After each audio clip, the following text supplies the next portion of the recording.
Cooking with plants, vegan made easy.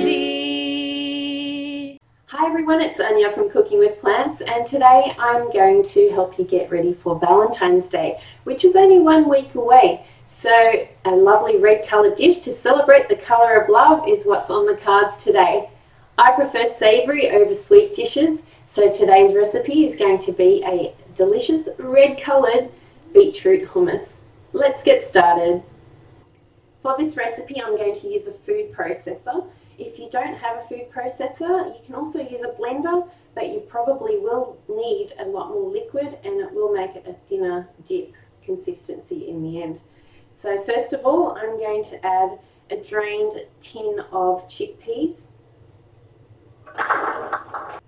Make sure that you keep the brine from the chickpeas because we'll be using this at the end of the recipe. Next, I'm adding in some cooked beetroot.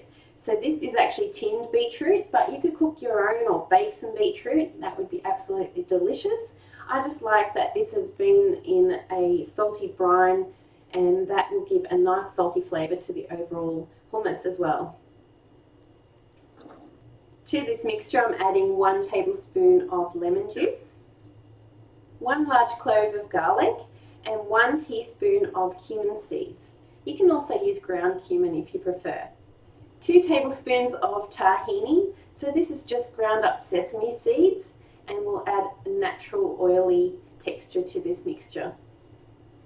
I'm also adding in about 1/4 of a teaspoon of white pepper, half a teaspoon of coarse Celtic sea salt, but you can adjust the amount of salt that you use depending on how salty you prefer your foods. Before adding any extra liquid, give this a quick whiz up just to check the texture and see if you like it that way or if you want it a little bit thinner. It will vary depending on how the beetroot has been cooked and also how soft the chickpeas are. You may prefer to use your own freshly cooked chickpeas. So just gauge that texture. Okay, so my texture is still very chunky, and I'm just going to scrape down the sides as well just to get everything back into the base of this processor. And then I'm just going to add about 1/4 of a cup of the chickpea brine. Depending on how this mixes up, I may even use the whole amount. So just adjust it, add it slowly, and bring it to the texture that you prefer. Okay, so this has been processing for about 2 or 3 minutes, and it's a beautiful, beautiful smooth consistency.